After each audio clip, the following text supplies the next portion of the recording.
Page entretien de ce journal et comme annoncé, nous recevons le directeur général de la Sonabel, M. Daniel Sérimé. Bonsoir.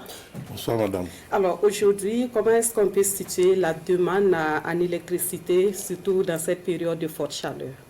Évidemment, la période de forte canicule entraîne donc une forte demande en électricité. Pendant la journée que nous appelons période diurne, on a une demande qui va aller jusqu'à 510 MW. Dans la nuit, donc période nocturne, nous allons avoir une pointe de 495 MW.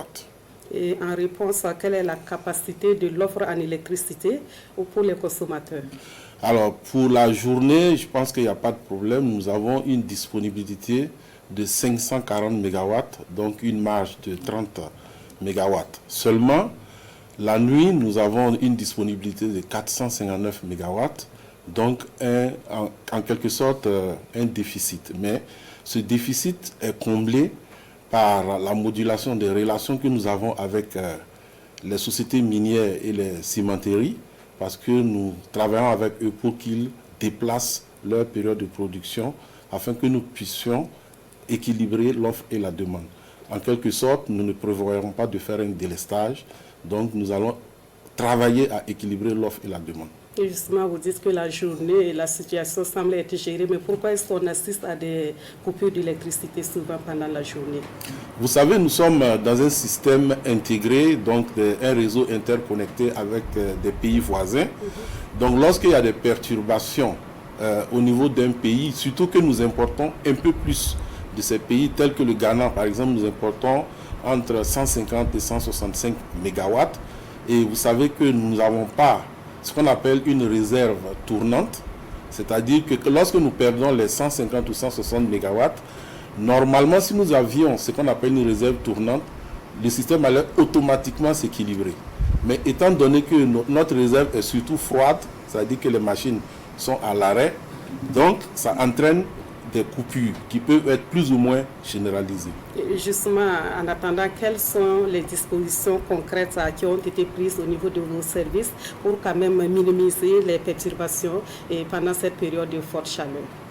Alors, nous avons fait le maximum pour que toutes nos unités de production qui pouvaient être disponibles le soir, c'est-à-dire que nous avons engagé tous les entretiens qui étaient possibles. Et on a quand même des unités qui ont des pannes majeures qui nécessitent donc de gros entretiens. Et donc ces unités-là ne pourront pas participer à la pointe. Mais pour la plupart, en tout cas les unités ont été maintenues et vont donc participer à la pointe. Nous avons aussi disponibilisé des pièces de rechange pour que, en cas de panne, des cas de panne mineures surtout, et des pannes classiques, on puisse en tout cas faire les maintenances qui sont nécessaires. Alors, vous l'avez un peu évoqué, on sait qu'une bonne partie de l'énergie électrique consommée par les Burkinabés provient des importations. Cela va durer jusqu'à quand? À quand vraiment la fin de cette dépendance énergétique? Vous savez, tout est économique. L'intégration des réseaux de nos pays, c'est le but principal, c'est de profiter donc des avantages que peut offrir, ce qu'on appelle les avantages comparatifs, peut offrir les réseaux voisins en termes de prix et en termes de disponibilité aussi. Les pays du littoral, la plupart, ils disposent de gaz, ils disposent d'une forte hydroélectricité, donc ils ont la capacité de nous satisfaire à moindre coût. Maintenant, si nous, on veut effectivement avoir une autarcie en termes de production, cela va nous coûter excessivement cher et je ne suis pas sûr que le poids en termes de subventions que les hydrocarbures entraînent actuellement sera supportable par l'État. Alors, et qu'en est-il du comportement même des consommateurs? Est-ce que nous consommons l'électricité et de façon rationnelle? Alors, c'est difficile à dire parce qu'on ne tourne pas chez chacun pour savoir comment ça se passe.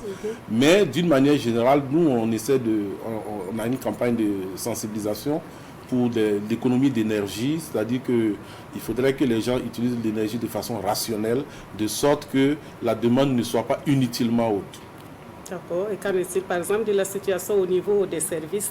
Vous avez peut-être la situation? Au niveau des services, vous savez, il y a l'administration et on a fait un programme d'économie d'énergie dans l'administration en installant des appareils moins énergivores, tels que les climatiseurs, qui permettent en tout cas de consommer moins. Et ce programme a permis de sauver plus de 5 mégawatts. D'accord.